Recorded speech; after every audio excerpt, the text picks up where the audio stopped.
ഇന്നെന്നാ David sir നേരിട്ട് കുര്യച്ചൻ വന്നായിരുന്നല്ലോ മീൻ മേടിയില്. കുര്യച്ചന്റെ മേടീരിന്റെ ഗുണം കൂടിക്കൂടി അവൻ എന്റെ കയ്യിൽ നിന്ന് മേടിക്കുമെന്ന വാശിയില്ല. ഒരുത്തനെ കൊന്നിച്ച് ജയിലിൽ പോകുന്നതൊക്കെ നല്ലതാണ്. പക്ഷെ അത് ഇവനെ പോലെ ഒരു പാഷാണത്തെ ക്രീമെ കൊന്നിട്ട് വേണ്ടാന്ന് വിട്ടു.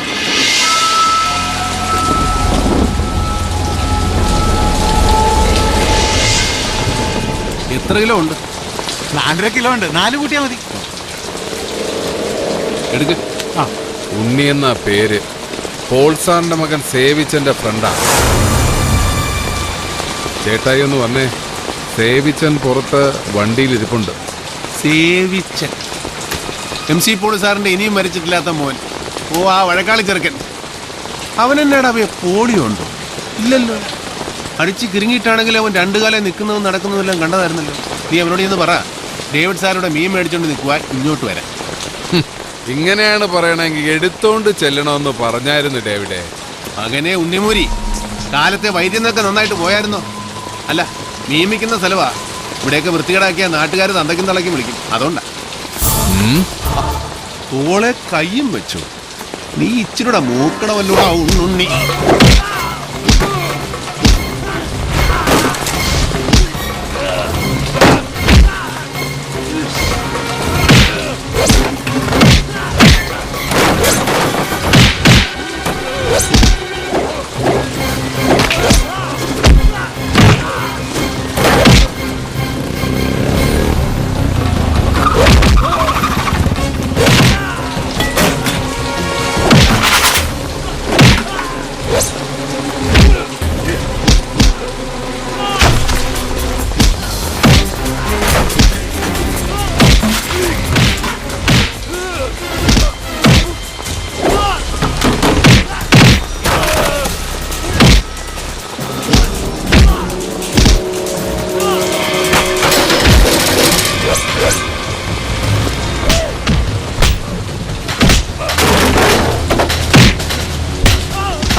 ദേവിച്ചോ, ഇവൻ മതിയാവും.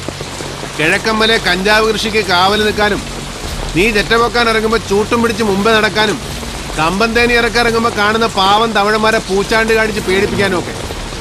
പക്ഷെ ഇത് കോട്ടയമാടാ. ഇവിടെ കളിക്കാൻ ഇറങ്ങുമ്പോൾ ഒരു ഇച്ചിരി കൂടെ മൂത്ത ഒരെണ്ണത്തിന് ഇറക്കും.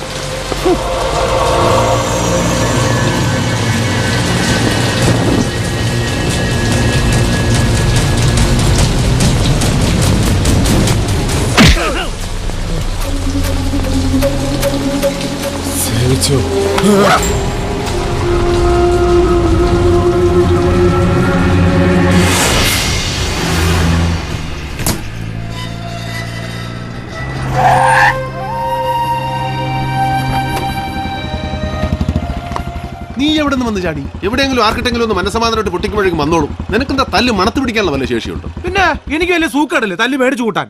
4 എണ്ണം കൊടുക്കുമ്പോ 3 എണ്ണം കിട്ടുന്നുണ്ടേ. പിന്നെ ഞാൻ വന്നതേ മടത്തിന്ന് അമ്മാമ്മച്ചി 16 തവണയായി ഫോൺ വിളിക്കുന്നേ. ഓവർ ആക്കല്ലേ, 16 തവണ. എന്റെ ഇച്ചായ ഞാൻ പറയുന്നത് സത്യവാ. ഇച്ചായ എന്നതോ ഒരു പ്രശ്നമുണ്ട്. ഇച്ചായന്റെ മൊബൈൽ എന്തേ? അതിവിടെ ആഫീസിൽ കാണും. അമ്മാമ്മച്ചി വിളിച്ചിട്ട് എടുക്കുന്നില്ല എന്ന് പറഞ്ഞ എന്നെ പൂര തെറിയായിരുന്നു. ഒന്ന് പോവേണ്ടി വരും. ആനിക്കൊച്ചിന്റെ കാര്യങ്ങളൊക്കെ പുള്ളിക്കാരി അറിഞ്ഞ കോളാ. എങ്കിൽ എന്നെ കൈ കിട്ടിയാൽ തല്ലിക്കൊല്ലും. നീ ഒന്ന് പോ. അപ്പൊ എന്നെ കൊന്നേട്ടോ? നിന്നെ ആകുമ്പോ കൊല്ലത്തില്ല. 2 തല്ല് കിട്ടിയാലും അത് മേടിച്ച് ആനയും കൊണ്ട് പറഞ്ഞു വന്നേക്കണം. ടൗൺ അടുക്കാറാകുമ്പോ എന്നെ വിളിക്കണം. അവളെ എങ്ങോട്ടാ കൊണ്ടുപോകണമെന്ന് ഞാൻ പറയാം. ആ വണ്ടിയിൽ കീങ്ങിതാ. പിന്നെ അമ്മാമ്മച്ചി ക്ലബിലോട്ട് വിളിക്കും അറ്റൻഡ് ചെയ്യുന്നത്. എടാ ക്ലബ് അല്ല, ക്ലബ്, CLUB ക്ലബ്. ഓ, ഇതിന്റെ ഇടയിൽ ഒരു ഇംഗ്ലീഷ് പഠിത്തം. ആ കീങ് തന്നെ ഈ വണ്ടിയിലുണ്ട്. ഓ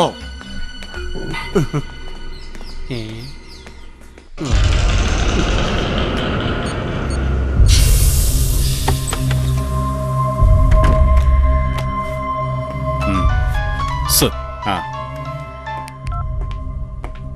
യെസ്. ഹലോ, രാജഗോപാൽ സാറല്ലേ? ക്ലബിൽ നിന്ന് കുര്യച്ചനാ. സത്യാണോടാ?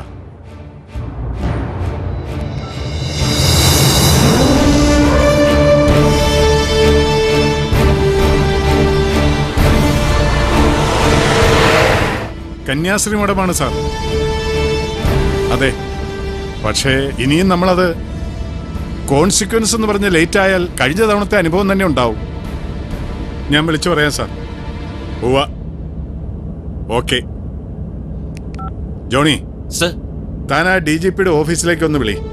ഞാൻ നേരിട്ട് വിളിച്ച് അനുവാദം മേടിക്കണം എന്ന് ആചാര്യ സാർ പറയണത്. പറഞ്ഞേക്കാം.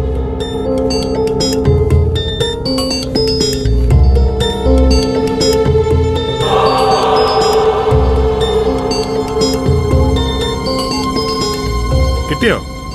എൻഗേജ്ഡ് ആണ് സർ. ഓ, ഒന്ന് വേഗം വിളിക്കടോ.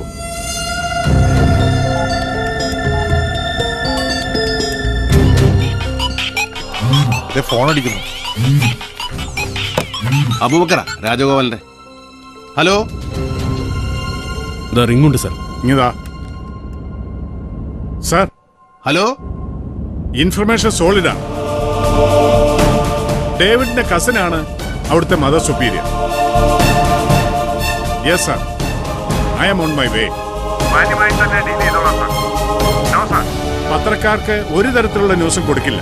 Yes sir, thank you sir. പണിയാണ് ചെയ്ത ഇനി സൂനൊന്ന് വിളിക്കും. ഓ, പരിധിക്ക് പുറത്ത്. ഇവൻ പോയാലും ചെയ്തേ മടത്തി പോലീസ് എത്തുന്നതിന് മുമ്പ് അവിടെ പൊക്കിയിരിക്കണം. അണ്ണാ സുഖു. എന്തൊക്കെയാ? എടാ, രാജഗോപാലും ടീമും കൂടെ അങ്ങോട്ട് വിട്ടിട്ടുണ്ട്. നീ ഒരു കാര്യം ചെയ്യ്, നേര്യമംഗലത്തൊന്ന് നിർത്തിക്കോ. അയാളുടെ വണ്ടി കാണുമ്പോൾ എടുത്ത് വിട്ടാൽ മതി. സ്ട്രൈറ്റ് റൂട്ട് മാറി മാറി അവനെ ഒന്ന് വട്ടം കിടക്കും. ഒരു കാരണവശാലും പിടികൊടുക്കരുത്. ഏറ്റു ചായ.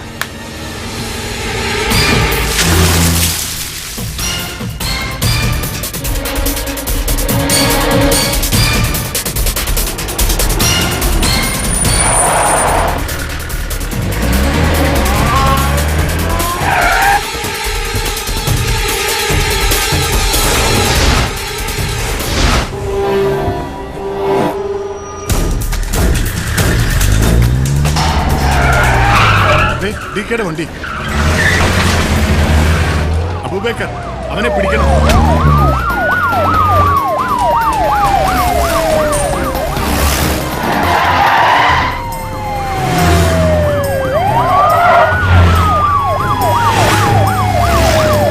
ഒന്ന് വേഗം വിടറോ.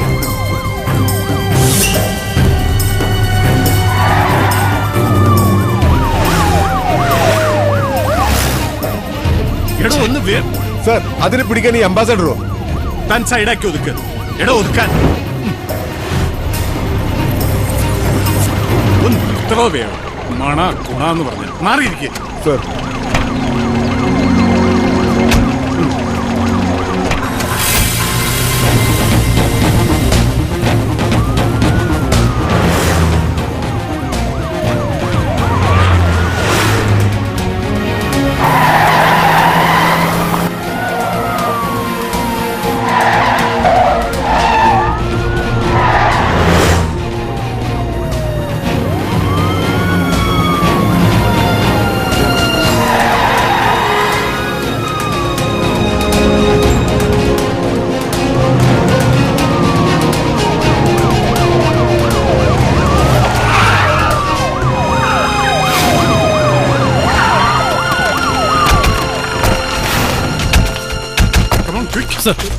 ആ, എന്നതാ സാറേ?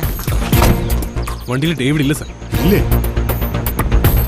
ഡേവിഡിനെ കാണണമെങ്കിൽ മേലോട്ട് നോക്കണോ?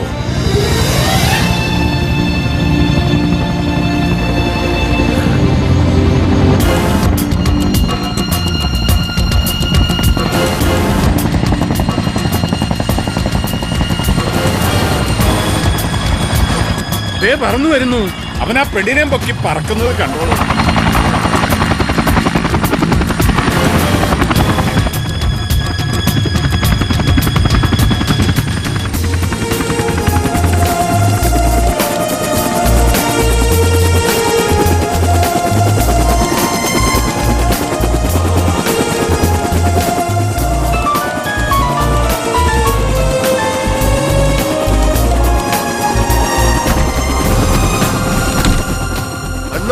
എന്നാടാ? റബ്ബർ തോട്ടത്തിൽ മരുന്നടിക്കാൻ മാത്രമല്ല, ഇതുകൊണ്ട് ഇങ്ങനെയും ചില ഗുണങ്ങളൊക്കെ ഉണ്ട്. അപ്പൊ വൈകിട്ട് ക്ലബിൽ കാണാം. Okay, bye bye, Tata, take care.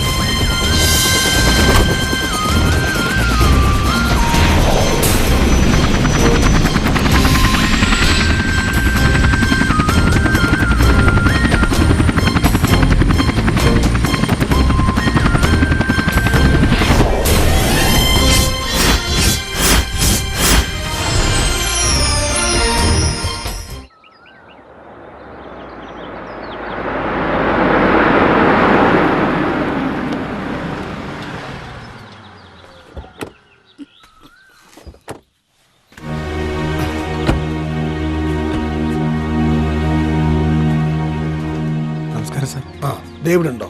ഓ അകത്തുണ്ട്. വർഗീസ് ഇവിടുന്നില്ലേ?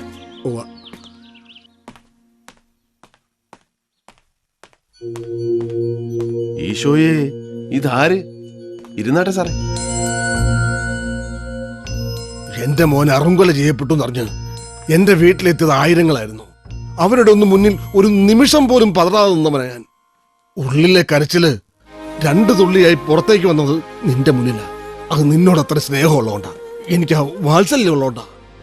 പിഴയായി പോയ മൂത്ത മോന്റെ സ്ഥാനത്ത് നിന്റെ പോലൊരുത്തനെ ദൈവം തമ്പുരാൻ എനിക്ക് തന്നില്ലല്ലോ എന്ന് പലപ്പോഴും ആലോചിച്ചിട്ടുള്ളവനാ ഞാൻ. എന്നോട് നീ ഇത് കാണിക്കാൻ പാടില്ലായിരുന്നു ഡേവിഡേ.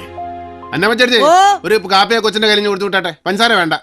സൽക്കാരത്തിലുള്ള സമയമല്ല ഡേവിഡേ. എന്റെ മോനെ കൊന്ന പെൺകുച്ചിനെ നീ രക്ഷിക്കാൻ ശ്രമിക്കുന്നത് എന്തിനാ? എന്താ നിനക്ക് എന്റെ ഉള്ളിലെ റോള് ഒന്നറിയണം. അതിനാ ഞാൻ വന്നേ. സാറേ, വളരെ സിമ്പിളായ ഒരു ഉത്തരം എനിക്കിതിന് പറയാനുള്ളൂ. സാറിന്റെ മോൻ ബെന്നിയെ കൊന്നത് ആ കൊച്ചല്ല. അത് തീരുമാനിക്കേണ്ടത് പോലീസും കോടതിയല്ല കുഞ്ഞ്. നിന്റെ അപ്പന്റെ സുഹൃത്ത് ഈപ്പച്ചന്റെ മോളാണ് ആ പെണ്ണ്. അതാണ് നിന്റെ ന്യായമെങ്കിൽ ഈപ്പച്ചൻ എന്റെ അളിയനായിരുന്നു. ഈ പറയുന്ന മേൽവിലാസവും കൊമ്പത്തെ ബന്ധുക്കളും ഒന്നും ഇല്ലാത്തൊരു പാവമാണ് അവളെന്ന് വെച്ചാലും ഡേവിഡ് ഈ ചെയ്ത് തന്നെയൊക്കെ ചെയ്യും. ഈ അളിയന്റെ മോളെ കഴിഞ്ഞ 10 വർഷത്തിനിടെ കണ്ടിട്ടുണ്ടോ സാറ്? കണ്ടാൽ തന്നെ അറിയോ അതിനെ? അന്വേഷിച്ചിട്ടുണ്ടോ അത് എവിടെ എങ്ങനെ ജീവിക്കുന്നു? ആ കാപ്പി അങ്ങോട്ട് വിടുവച്ചേ. നീ അവിടെ വന്നേ. സാറേ, ദേ നോക്കേ, ഏതാണ്ട് ഇതേ പ്രായമുള്ളൊരു കൊച്ച്. ഇത് തന്നെയാണെന്ന് വെയ്. കൂടപ്പിറപ്പുള്ള സ്നേഹം എന്തെന്ന് അറിഞ്ഞിട്ടില്ലാത്തൊരു പെൺകുട്ടി, അപ്പനും അമ്മയില്ലാത്ത ഒരു അനാഥ. മുഴുവൻ സ്നേഹം കൊടുത്ത് അവൾ സ്നേഹിച്ച് അവളുടെ കൂട്ടുകാരിയെ പഴിപ്പിച്ച് ചൊരുത്തം കൈമലത്തി കാണിച്ച് ചങ്ങ് പോയി. ആ കൊച്ച് ഹോസ്റ്റൽ ബിൽഡിങ്ങിന്റെ മണ്ടേന്ന് ചാടിച്ചത്തു. ഈ ഒരുത്തനെന്ന് പറയുന്നതേ പോൾ സാറിന്റെ പുന്നാരമോൻ ബെന്നിച്ചനാ. അവനെ അങ്ങ് തീർത്തേക്കാവെന്ന് വെച്ചൊരു കൊച്ചു പിച്ചാത്യമായിട്ട് അവൾ ഇറങ്ങുന്നു. അവളെ തന്തയ്ക്ക് പറഞ്ഞ അസല് കോട്ടയം നസ്രാണി പെണ്ണ. അവളാ ഗുണം കാണിക്കും, അത് ചോരയുടെ. പക്ഷെ അവൾ ചെയ്യാൻ ഉദ്ദേശിച്ച കാര്യം അവൾക്ക് തന്നെ മറ്റാരോ ചെയ്തായിരുന്നു.